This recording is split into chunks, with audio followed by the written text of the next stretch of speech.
This is a great honor for every fan of the Dallas Cowboys. I'm honored to be in the NFL.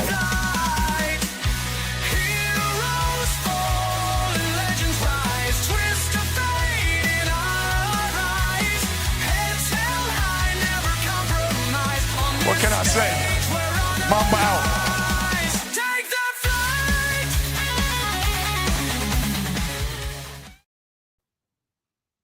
All right, what's happening, everybody? Welcome to the afternoon show presented by ESCN. I'm Chris Gonzalez, joined by Tony Gonzalez. How's it going? Not too bad. Not too bad. Got some baseball and some NFL, a little bit of NFL. And got even some hot seat questions for today, Chris. Let's get started with the baseball. Did you get to check out the baseball game? I got to see about half of it before I had to go to work. But yeah, Yamamoto, man, pitched a hell of a game. Only got up 3 hits and 1 run. And the Dodgers are definitely in the driver's seat right now, going back home. And I was looking, I didn't realize this. This series is 2-3-2. So the Dodgers are home for the next 3 games. Yeah, I forgot they do the 2-3-2. Yes. So yeah, the Dodgers are home next 3. Same thing with Seattle. Toronto and Milwaukee are both in a lot of trouble. Your takes on the game? Yeah, if the Dodgers get this kind of starting pitching, they're almost unbeatable. I mean, they're going to be hard to beat with if they get this kind of starts out of Snell and Yamamoto. Because I mean, hell, tonight or their next game they'll probably go with Glasnow, who's capable of doing the same thing that them 2 guys done. And then they could bring, and then in the game forward, that it'd be Ohtani, who pitched real good his last outing. So I mean, if they're going to get 8, if they get 8 plus innings out of their starter, they're going to be tough to beat, especially with the way their offenses came alive. They've gotten healthy at the right time, and they're here in the playoffs. They're looking like the team everybody expected them to look like earlier in the season. But they've got banged up and had a lot of injuries. Like, hell, they picked up Snell last year, and hell, he missed most of the season because he was hurt. So they just got him back. So I mean, and hell, they won the World Series last year. And you add a guy like Snell to your roster, you get a free agent like Snell to your roster. So I mean, they're loaded on pitching, especially starting. And if they're going to get, like I said, 8 innings out of their starters here in the playoffs, they're going to be real tough to beat, because that covers up their one weakness that they do have is it can be their bullpen. But if their starters are making it to the 8th inning, they have their closure is pretty decent. It's usually that 7th or 8th inning where they had trouble. So if their starters are making the 8th inning, it's going to be a long series. Well, I was going to say a long series for whoever you're playing, but it's going to make it a short series for the Dodgers. But it's going to be a real big uphill battle against. They're already proven against the Brewers. It's even in the World Series, like if it's Seattle or Toronto, which I believe it's going to be Seattle, is if the Dodgers are getting this kind of pitching from their starters, it's going to be hard for anybody to beat them. Yeah, I thought, Milwaukee came out, boom, right out of the chute, got a home run. Got the lead early. And then, I thought, hey, man, they got a home run, first batter, first pitch, man. They're ready to play. And that was it. That's all they got.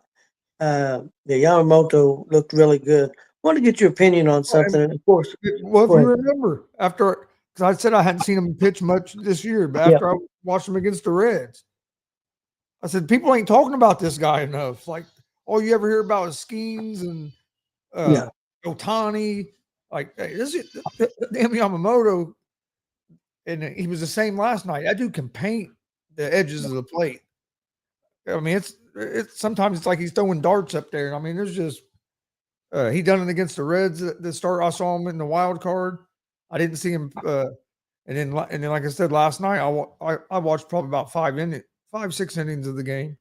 But yeah, I mean, and it was the same thing. Like the dude can hit the spots, and then he has so many different pitches and has high velocity. So yeah, I think he's underrated. I think he's underrated. I don't think he gets talked about enough.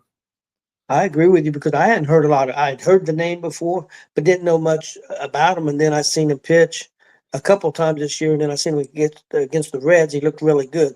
The next game, for whatever reason, after the Reds, he struggled a little bit, but he's come back strong since then. Yeah, he's very good. A guy that we both know, of course, a huge Dodger fan, made a statement. I wanted to get your opinion, and I'm not making fun of him, but I just want to see what you thought. Sports Judge said that he believes that the Dodgers starting rotation is the greatest starting rotation of all time. It's a good rotation. I mean, I'm not going to, but it's kind of too soon to make a statement like that. I mean, don't get me wrong. Snell's good. Yamamoto's good. You got Glasgow. You got. Yeah, but what is this starting rotation won? They won what, one World Series? Well, yeah, I guess. Well, Snell went in there. You didn't have Snell, but you had the other. You had basically everybody else. I wouldn't put them up there yet. Do they have maybe the chance? I mean, if they would finish it off, win a World Series this year, and then have another like deep playoff run, and their starters are dominating, I could maybe start to get there, but I wouldn't have them better than the Atlanta Braves pitching staff back in the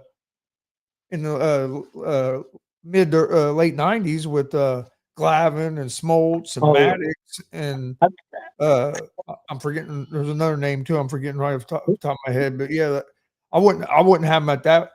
I wouldn't put them ahead of them guys yet. Yeah, that's who comes to mind when I think about rotations is that one for the Braves. And there's been other ones too. I know the Yankees had some good ones. There's been a lot of teams. I just I think it's a little too soon. And I'm not making fun. I know he's a huge fan, and they do have a good pitching staff. I'm not. They do. They have the real good starting staff. Like I'm not. I just wouldn't put them as the greatest ever yet. No, because you gotta win something. And I know they won last year, but like I said, Snell wasn't there. They're off to, let's see. Am I right? Yeah, the Dodgers are off tonight, correct? They're traveling to LA. Yeah. And so we got Toronto and Seattle plays. Starting pitchers for that game for Toronto is going to be Shane Bieber, and for Seattle is going to be George Kirby. So I think the Toronto's in a lot of trouble, Chris. Do you think Toronto can get a game? I think they might get a game, but I believe if they get a game, it's going to be Game 4. I think being the first game of the ALCS in Seattle, and then with Seattle winning the first two there, I think it's going to be. I think Seattle's going to be ready tonight. I think it's going to be hard for the Blue Jays to get tonight.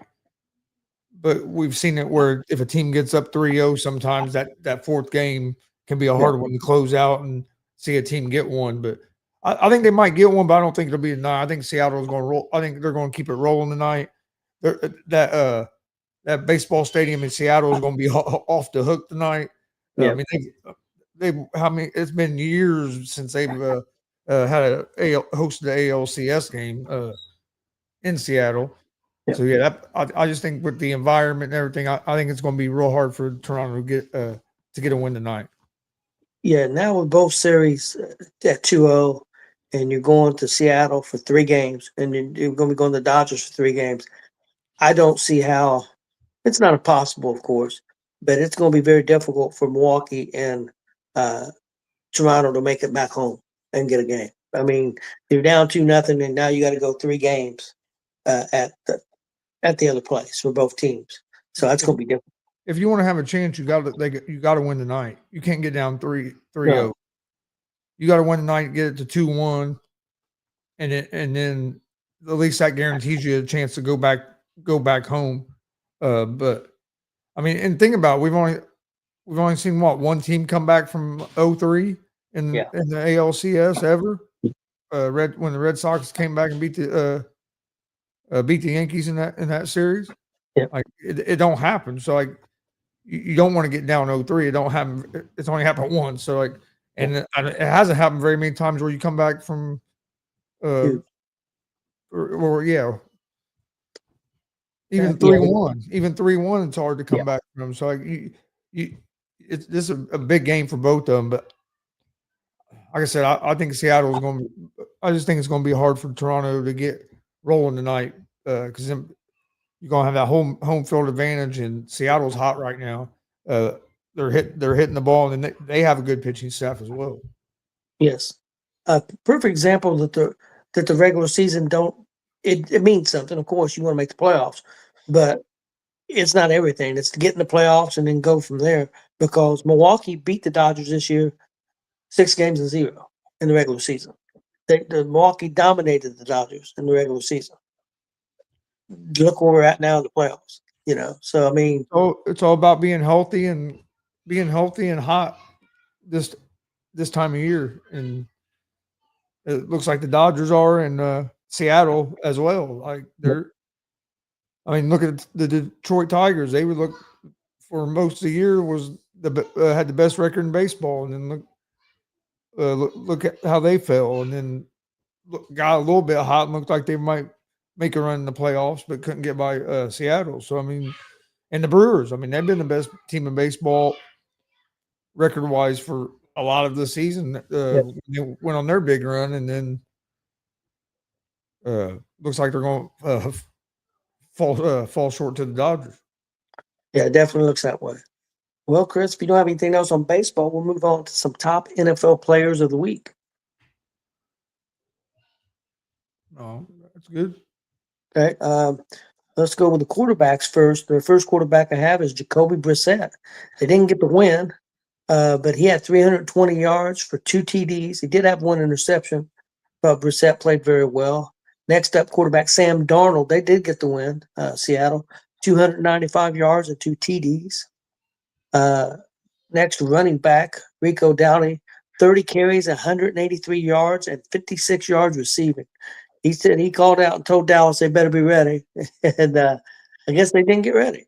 Next up, Bijan Robinson of Atlanta, 19 carries and 170 yards and a TD. Then we had running back Devon Achane from Miami, 16 carries, 128 yards and 2 TDs. Wide receiver George Pickens for Dallas. He's played really well for Dallas. 9 catches, 168 yards and a touchdown. Jackson Smith-Njigba for Seattle, 8 catches, 162 yards and a TD. Next up, wide receiver Drake London from Atlanta, 10 catches, 158 yards and a touchdown. On defense, the big players was linebacker Nate Landman of the Rams, 17 tackles, 8 solo. And for Kansas City, safety Jamara Connor, 14 tackles and 10 solo tackles. So some pretty good offense and defense. Anybody stood out to you on this list, or any other players you want to talk about? It was fun. Dowdle was funny just because he told him what he was going to do, and then went out there and done it. Dallas's defense has been just bad this year. They're pretty good offensively, but been terrible defensively. I thought Brissett. We were at that game. Brissett played real well. I mean, he was. I mean, him being able to complete passes, especially in that second half, was the reason that Arizona had a chance to win that game there at the end. Colts done a pretty good job on the run game, but he threw for a lot of yards and protected the ball. But honestly, I was, and this guy, I said it a few times on the way to the game and last week. I was hoping Murray would play because I didn't want Brissett to play. I figured he would going to come in and have a good game against the Colts. You see that happen a lot. Plus, he played for the Colts before, so yeah, I really didn't want. I'd have rather seen Murray. Plus, I didn't want the excuse of if we beat Arizona that people say it was only because Murray didn't play. But Arizona's a better team than what people think too. Arizona's not a bad football team. They could definitely have a lot better record than they have. Yeah. Yeah. Coming in, I thought they were a playoff team start of the season. I really did. The Falcons stood out. Bijan Robinson. Like, that dude is just he might be. I mean, he's right there as one of the top players in the NFL. And the game he had Monday night was unbelievable. Michael Penix is playing pretty good ball as well. So you have. I don't get how in these power rankings though. People are having Tampa Bay at number 1 and the Colts at 2.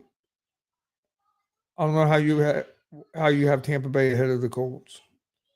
I know Tampa Bay has the good record, but if you look, they've had to win every game right at the end. Yeah. The last team we saw do that was the Minnesota Vikings a few years ago, and everybody and at the beginning of the season, everybody was doing the same thing. Oh, they're the best team, and then by the end of the year, all everybody was talking about is, it's going to catch up to them in the playoffs because you can't keep winning all these one possession games, and then they lost to the Giants for first round. So I don't know. I mean, I'm not saying the Bucks are going to fall apart, and I'm not saying they're not a good team, but to me, if you watch the teams, the Colts have been a more consistent team and a little bit more impressive. But I think that it's how they're winning, like you said, and they're flashy. You got Baker, who's a flashy kind of quarterback, and I think that that gets noticed. Where the Colts are just right now kind of a precision offense, defense playing well enough, kind of a bend don't break defense. They should be at least in the top 5. I could see him at number 1. I don't have a problem being number 2, but I agree with you. I don't know. I question the big question mark I have for Tampa Bay is running game consistency because they've had some injuries. And another thing, the main thing is their defense. I still question if their defense is strong enough to make a strong run in the playoffs. Yeah, they got to get healthy too. They got a lot of, especially on the offensive side of the ball, they got a lot of guys hurt. And I think that's kind of a lot of people are impressed because they do have all those injuries and they are winning. One thing I want to talk about was, do you think, and it's easy to say right now, especially since Minnesota's quarterback got injured, but do you think Minnesota made a mistake in letting Sam Darnold go? Oh yeah, I think they did. I thought they did when it happened. I'm just saying this because you're seeing what Darnold's doing in Seattle. He's doing the same thing in Seattle as he done in Minnesota. To me, if you have a quarterback and you go, what was it, 15-2 or 14-3, whatever they ended up finishing at, there's no way you move on. You don't move on from him the next season. Not when the year before him. Even when you had Kirk Cousins, who was a good quarterback, your offense didn't look like it did last year with Darnold, and have not getting a chance to see what McCarthy could do because he got hurt so quick in that preseason. I thought it was a mistake, and then now it looks like a mistake, but we haven't got to see McCarthy play because he got hurt. But the times we got to see McCarthy play, you could tell he still has some developing that he needs to do to get. And all right, O'Connell's a good real good coach, especially with quarterbacks. So I'm not saying that McCarthy's not going to succeed, but I mean Sam Darnold's playing as good as any quarterback in the league right now, and you had him and you let him walk out the door, and you also had Daniel Jones on that roster, who. That you made an offer to try to re-sign, and he decided to go with the Colts offer, but and you let him walk out the door, and look what he's doing this year in Indy, and then you also had a chance to get Aaron Rodgers, and you passed on that, and look what Rodgers is doing with Pittsburgh. So, I mean. I think the GM and the coach there in Minnesota have a lot riding on McCarthy. If it don't work out, it could end ugly for them. Especially you, but me and you both thought that Rodgers would do good with Pittsburgh, and he has. Again, he don't look like the superstar that he did when he was with Green Bay in his heyday, but he's an experienced quarterback. He knows how to win, and if Pittsburgh's defense continues to get better, like we thought the defense could play like they're capable of, Pittsburgh will be a tough team. Do you think I think if Seattle's defense comes along, Seattle could be a real dangerous team with that offense. Yeah, Seattle's a good team, and they're good on the road, real good on the road. I think that coach is only last year and then this year combined, his first 2 years, so first year and a half, not even a half, and then as an NFL head coach, he's like 9-2 or 11-1 or something like that on the road. Like that, you don't see teams do that, especially new head coaches, to get off to a good start on the road like that. And that defense is getting better. If they stay healthy, they're going to be they're going to be a tough team in the NFC. Man, a guy that's been killing this year for Dallas is George Pickens. I mean, I know they had an injury to the other receiver, but he has stepped up, man. He's playing some lights out football right now. I was surprised, and I guess there was a very strained relationship with Pickens and Pittsburgh. But man, if they could have made that work with him and Metcalf both on the same on the field together with Rodgers, I think Pittsburgh's offense would have been a lot better. But I think Pickens needed a change of scenery, and it's definitely working in Dallas. He looks like he don't look like a B receiver. He looks like an A receiver. Yeah, he even showed flashes of that in Pittsburgh, but his biggest problem was just other things, like off-field things or just attitude or stuff like that. It was his biggest problem in Pittsburgh. Chris, what do you think? What Joe's asking there? What do you think about that? I mean, if they could figure out something on defense, I mean, I think they could have a chance because of their offense, and you've seen them play good.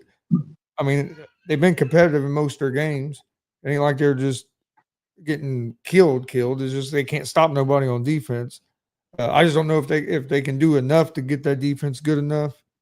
But yeah, I mean, if that defense could figure something out where they could start, if they could hold teams to 20 to 24 points a game, they're going to win a lot of games with that offense. So they got to find a way to keep teams under 30 points.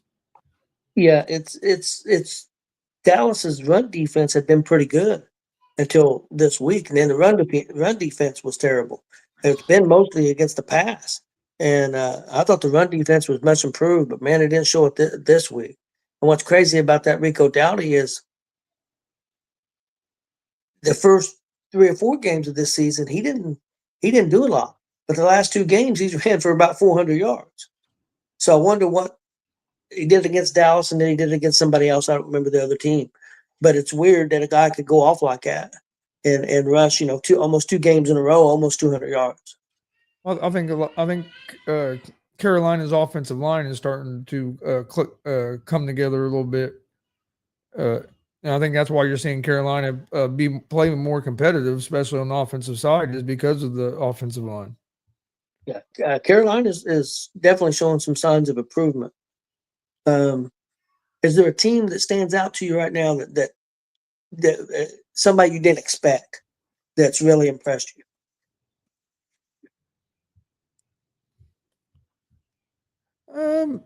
I'd probably have to say the Jaguars have looked a lot better than what I thought they would be after what Trevor Lawrence has looked like the last couple of years, and a new coach.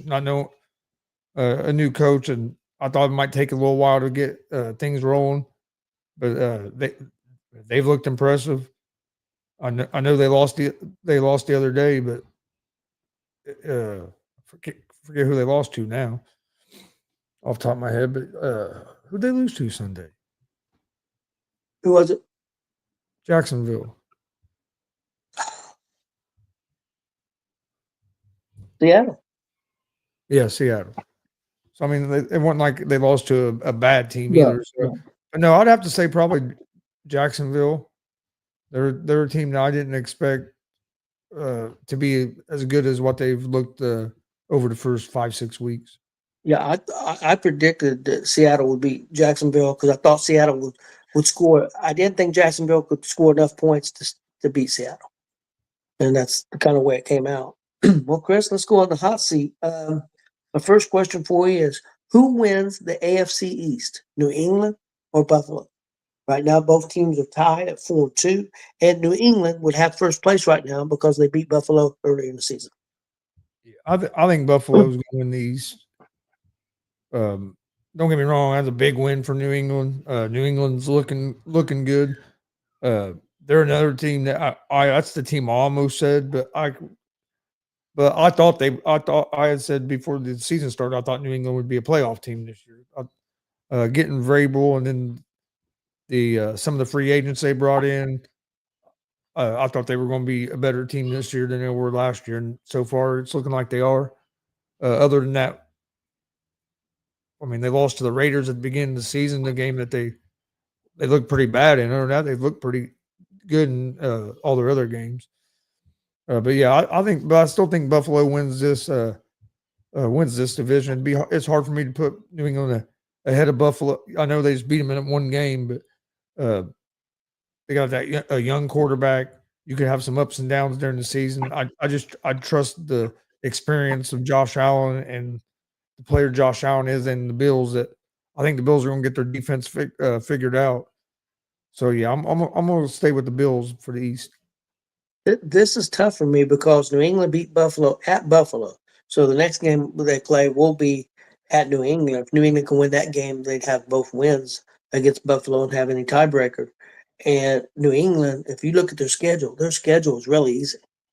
They got a really easy schedule. So, man, I'm about 50-50 on this. I kind of agree with you. I think you got to go with Buffalo until somebody knocks them off. But I wouldn't be shocked if New England gets that division. Next up, should Baltimore fire their head coach, Harbaugh? No, I don't think so. I think what they need. I think that'd be a mistake. Harbaugh's won a lot of games.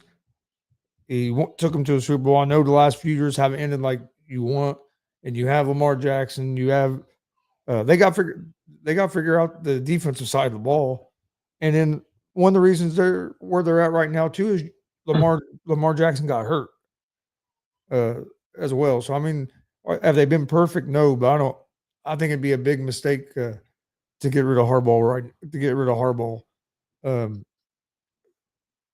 Well, I mean, it's hard to find a coach that you can to get and get things running the right way and has you at the top or near the top of your division, has you in the playoffs every year. And I mean, they've been close. They just ain't been able to get that big one yet. But we've seen Harbaugh do it before, so we know he's capable of winning that big one. So I just think they've had some bad luck with injuries over the last couple of years, and then last year they had that drop pass in the end zone where they would have won that game. Like, I mean, they've made some big mistakes, but yeah, I don't think it'd be a smart move to fire Harbaugh. Yeah, I agree with you. I mean, I remember a few years back, the Colts had a real bad season. Lost Manning for the season and didn't have a good backup quarterback. And we won one or two games that year or something like that. And they made a lot of changes. And I still think that was kind of a mistake, to fire the coach and stuff. So, yeah, I kind of agree with you. I think Harbaugh's – I don't know – their defense has been a struggle for the last couple of years, especially this year. I think something needs to change there. I don't know what the answer is, but there definitely needs to be some changes on the defensive side of the ball. Next up, do you think the Chiefs win the AFC East?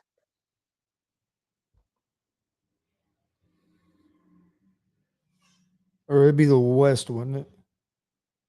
Yeah, you're right. Because yes, they are. Excuse me, they are the West.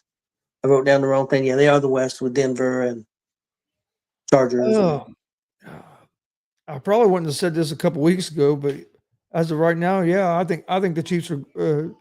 I think the Chiefs have to be the favorite to win that division, just because of their history of what they've done over the last few years, and in the way their offense is starting to play. They're good. They have a good defense. Their defense is good and is going to keep them in a lot of games. and if their offense can play consistent like they have the last couple of weeks, they're going to be tough. The Chargers losing Hampton hurts them.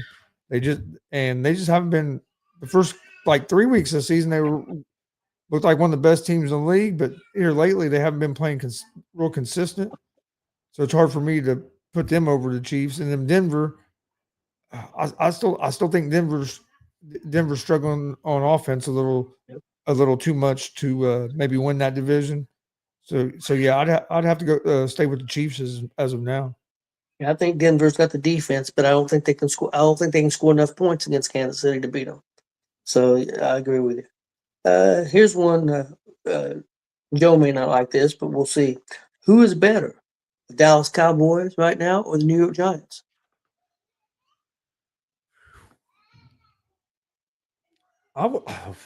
This is a good question. I think I would go with the New York Giants, and I think the Dallas Cowboys are better on offense than what the Giants are right now.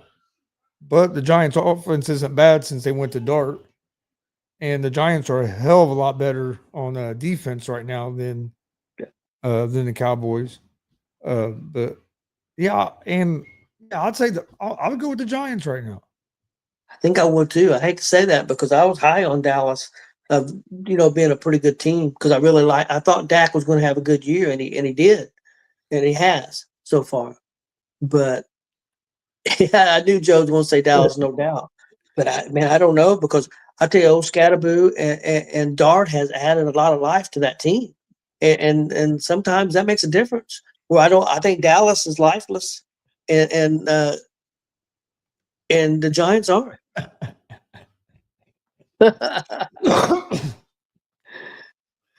Okay, dead man. Let's go to the next question. Who wins the NFC North? Green Bay, Detroit, Minnesota, or Chicago? I think the Detroit Lions. Bears are looking better.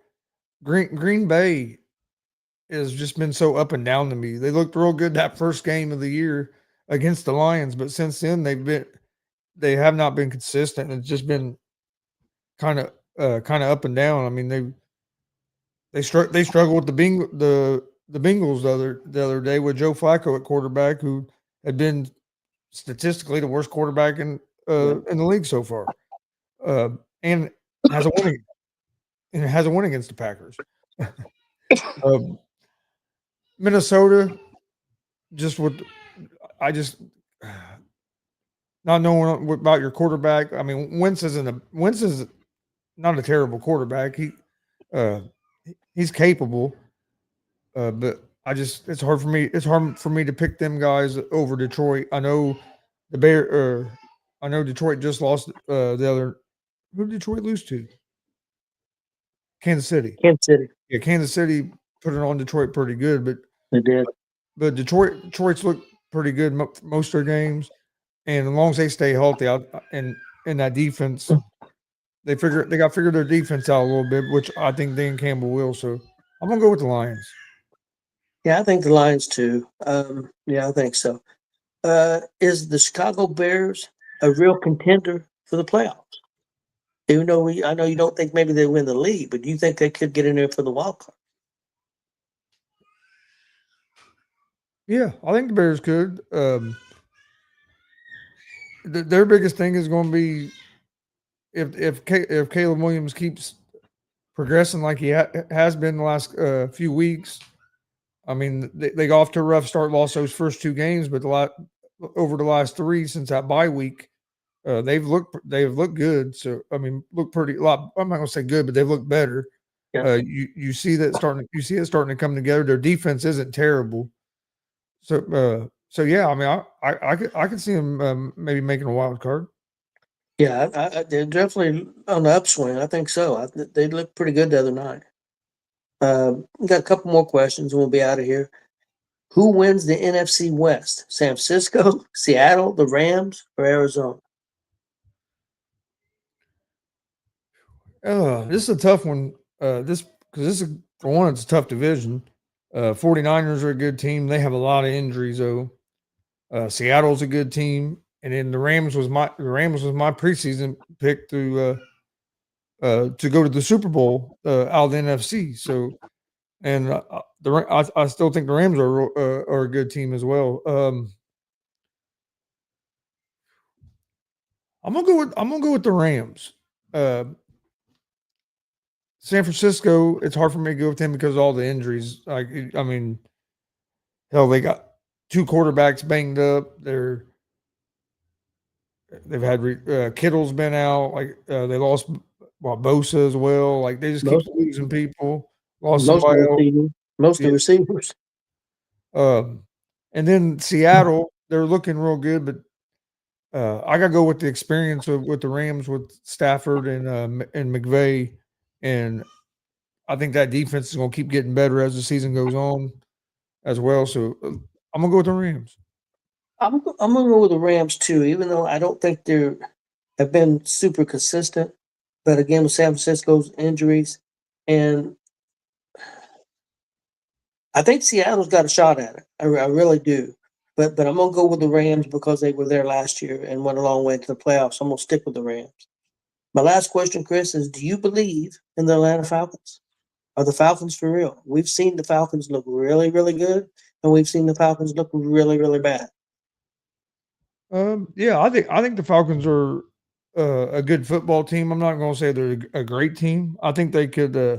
I think they're gonna be right there. Probably second in that division. Maybe.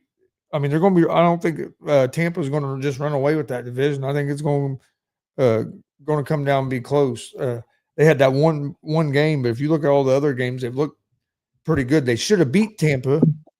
Everybody forgets this. If kicker don't miss a couple field goals, then field goal at the end of the game where Penix let them down and got him in field goal range to win the game, and the kicker missed it right by like 50 feet. The Falcons would have beat Tampa Bay the first time they played. So, yeah, I think the Falcons have a chance to win that division. So, yes. So I think the Falcons are for real. Yeah, they've got a lot of talent on that team. They should be for real. Now we'll see if they stay consistent. I mean, they got a good young quarterback, got one of the best running backs in the league. But I still think the receivers got to step up. London stepped up, but I think London's been playing good. Yeah, so if he continues to step up, I think they need to find one other offensive player to step up. But well, they need Kyle Pitts to step up. He never have stepped up ever. I don't know what happened. He was one of the most touted tight ends to come into football the last few years, and he hasn't really done a lot. But yeah, Chris, that's all I've got for today. I think the Colts might have the best tight end in the NFL right now. I'm not shocked at all because I thought Warren was going to be really good, and he has been. He may end up leading the team in receptions by the end. The whole team, except Downs is really starting to come on now. Downs is really starting to kind of. Pittman's had a pretty good year too. Pittman's not been bad, but Pittman's kind of quiet. It's kind of quiet. Where it seems like Downs will catch 2 or 3 in a row, and then Pittman will get one, and another couple for Downs, but.